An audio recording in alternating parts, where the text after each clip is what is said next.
There are 5 Google AI courses you can start today for free. And in this video, I'll show you what those are and everything you'll learn inside. I'm going to walk you through the 5 AI courses that one of the best companies in tech uses to train their employees on AI. And by the end of it, you'll know exactly which AI course is the best for your situation. But first, you need to understand how this tech actually works if you don't want to be just another AI user. And that's because when new major AI updates drop, if you don't understand the principles behind it, you'll be starting from scratch again. But that's exactly what the first Google course teaches you how to avoid. Now, of course, I can't fit every lesson from it into one video. So if you want the complete training and official badges from Google, you can actually put on your resume or LinkedIn. I'll leave a link to all the courses in the description. This covers all the fundamentals you need to understand why AI behaves the way it does and why. Sometimes the outputs are incredibly good and sometimes they're complete garbage. So these fundamentals will help you get rid of the frustration of trial and error when you don't get the expected results from it.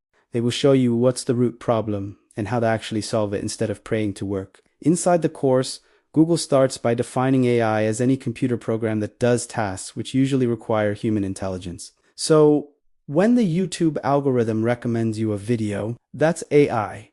When you search a new restaurant on Google Maps and get the fastest route, that's AI. Every AI runs on machine learning, which is a system that learns patterns from examples. There are also other machine learning models like the discriminative model, which can only say yes or no. So if you show it a photo with a cat and ask if it's a dog, it'll know there's a cat in the image and say no. But if you ask it to generate a photo with a cat, it can't, even though it knows exactly what a cat looks like. Now, between all these other models, there's one that's become extremely popular in the last few years, and that's generative AI. This one's no longer limited to yes or no. It can create anything from text, images, videos, to files. This is AI that creates new content, not just predictions. Everyone is using it nowadays, but very few of them really know how it works. The majority of people simply play around with it. But this is actually one of the biggest job opportunities for those who know the fundamentals. It can get you raises, promotions, or even a better job. And that's because when a hiring manager sees, how AI works as a full system, he's 10 times more likely to choose you instead of someone who barely knows to paste in a prompt. So now, let me tell you the core foundation of generative AI and what makes it different from any other machine learning model. It's what Google calls a neural network. This is a math system built on the same structure as the human brain. It copies the way neurons talk to each other in a real human brain. And this new method made it possible to train AI on billions of examples. So now the model learns patterns and structures so well that it can predict what comes next. And this is what makes it so powerful. A discriminative model could only tell you what's in a photo. But if you tell generative AI to draw a cat, it'll actually create the picture. And a perfect example of this is Gemini. More and more new generative AI tools are coming, but the fundamentals behind will never change. So if you know those, you'll already know 80% of the new tools, while your friends and colleagues have to start from zero again. That's the reason why Google made this course. But if you want a complete base, you also need to know how language models like ChatGPT and Claude actually work behind the scenes. And that's exactly what the next Google AI course dives into. Intro to Large Language Models covers how generative AI can understand and create human language. And this is crucial to know if you want to write better prompts and get high quality outputs. But in the same time, this technology is why thousands of people get in trouble at their job. And it's not because AI is going to replace them or something similar. It's because nobody told them how large language models work. And that's why they make a big mistake without even knowing. These models are usually shortened to LLM.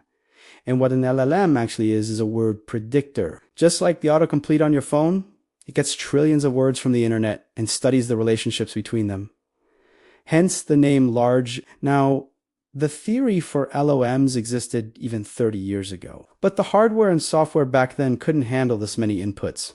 These inputs are called parameters, and the more there are, the better the results. Modern LLMs have billions of parameters, which is why they can suddenly understand complex stuff like sarcasm, coding logic, and even poetic tone. It's very powerful. But here's what makes it dangerous. When you run an LLM, it looks at all the previous words and tries to guess the next one. So if you're writing, how are the LLM will predict the next word is you. It sees a 90% chance for you and maybe only 2% for things. It always picks the highest probability. And the same thing happens inside the most popular AI chatbots like ChatGPT and Claude. You can ask them to write an entire research paper and get it in seconds. But Google also warns that these LLMs are dangerous. When they predict the next word, they focus on what's most likely over what's actually logical. If you wanted to write how you things, the AI would pick how are you because that's the correct phrase. LLM can confidently say things that aren't true, a phenomenon called hallucination. This happens because the model is designed to be creative. So if it doesn't have enough data, it'll just make up an answer. And this isn't a big deal for a text message, but it can quickly become a real problem in other areas. There are thousands of people who have serious problems at their job because of this. They think that just because AI is based on math, it'll always get the right answer. So they let AI work with sensitive data, which later ends up in a real problem. You need to know how and when these AI mistakes happen because they can cause serious effects. That's why Google made this course. Now, if you still want to use AI at your work or anywhere else without worrying about these potential mistakes that it usually makes, the next course covers how to avoid them. Google called irresponsible AI, and it's something that more and more employers started to appreciate among their employees. But the problem is very few people actually know how to use AI responsibly. So this course shows you everything you need to get another advantage inside the job market. But the principle doesn't only apply to work. It applies to any information you get from AI. This Google AI course took me less than an hour, so it's worth considering the time. Now, there are two key principles I discovered inside. The first one I called the mirror effect, and this is one of the toughest problems we're still dealing with in AI. So AI is naturally objective. It's a mirror of its training data. This means its results depend 100% on the inputs it gets. If the training data is full of human bias, the AI will copy those biases. It doesn't have morals or logic. In the beginning, AI used to call doctors men and nurses women. That's biased. And depending on where it pulls data from, it can give you totally different results. But this is usually fixed using the second principle called the human in the loop. Google strongly suggests AI should be used as a tool, not the decision maker. The human should analyze the problem, look at what the AI gives them, and make the final call. And that's because AI still makes mistakes. It has biases and it hallucinates. That's why you need a human in the process. Imagine asking AI to write an email for you. Dozens of people just copy paste and send it. But what if the tone's off? Or maybe it's way too informal. The better move is to get the result, read it, and then tweak it until it's exactly what you want. Now, for emails, it's not a huge deal, but there are situations where being human in the loop is absolutely crucial, especially in health and finance. And now that you know how AI generates text and how to use it responsibly, I need to show you the other big part of generative AI, image generation. Google has this course called Intro to Image Generation, and the information inside is way above other paid courses on the topic here. Google doesn't give you a copy-paste prompt to generate an image. It shows you the real process that goes behind creating an image. So if you ever wondered why some people generate realistic photos with AI while you kept struggling with poor quality, this is why inside you'll see several algorithms used for image generation. And that's because AI doesn't paint like a human. It uses different algorithms that help it create visuals from nothing. But once you understand how it works, you know exactly what to do to get the same realistic photos you've seen online. Google starts by showing you the popular algorithms, but the main focus is a model created in 2015 that exploded once ChatGPT came out. I'm talking about the diffusion model, which is the secret behind tools like Google, Nano Banana. The way this works is it doesn't actually draw anything. Instead, it's like a sculptor who sees a statue inside a block of marble and chips away until the figure shows up. But for AI, the block of marble is just a screen full of noise that looks like an old TV with no signal.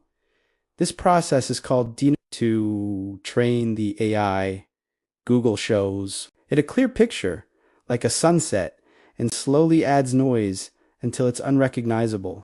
The AI's job is learning how to reverse that. So when you give it a prompt like a sunset over the ocean, the AI starts from pure noise and removes pixels that don't match a sunset while keeping the ones that do. It goes pixel by pixel until everything lines up. This is why sometimes you'll see the image looking blurry at first, then suddenly it's perfect. And this method works for two main categories. The first one is unconditioned generation, which means you don't give the AI any extra instructions. This is used for creating human faces or taking low-res images to high-res. And the second is conditioned generation. This is for any method that needs extra instructions. For example, when you write a prompt to get an image, that's called text to image and uses this method. Same with image to image, where you give the AI an image and a prompt and get a new image back. This can remove an object from an image or add one. So if you want to create images with AI, this course dives deeper into it. Now, all the courses I've showed you so far are dependent on the encoder-decoder architecture. This is the secret behind every AI that can summarize massive texts, answer tough questions, and translate between languages instantly. It also explains why some AI models crush certain tasks while others struggle. So if you want to choose the best AI model for each task you do on a daily basis, Google just released a full course on what's called the encoder-decoder architecture. Here's the simplest way to understand it. Imagine you want to translate a sentence from English to Spanish. You can't just go word for word because languages have different rules. A 9-word sentence in English might need 11 words in Spanish to mean the same thing. To solve this, AI uses two parts that work together. The encoder is the first part. Think of it like a translator who listens to the English sentence and figures out the exact meaning behind the words. It doesn't just look at vocabulary, it looks at how words relate to each other. It takes all that complex language and turns it into a math format called a context vector. If the encoder listens, the decoder speaks. It takes that math and translates it into Spanish. Google also talks about the attention mechanism, which lets the decoder look back at the sentence. If it's translating a specific noun, it looks back at the adjectives near it in the original English sentence. This helps it focus on the most important parts, not just treat everything equally. This is why Google Translate nowadays feels way more natural than 5 years ago. Now, there are a lot of AI models out there. Some have just the encoder, some just the decoder, and others have both. But it doesn't mean one is better than the other. Each one, it's the best at a different type of task. So choosing the right model can drastically increase the quality of your results. And Google covers everything about that in this course. But now that you know these 5 Google AI courses exist, did you know that there's 7 AI certifications that are worth more than degrees in 2026? It did a separate breakdown for them. That video is on the screen right now. Thanks for watching, and I'll see you in the next one.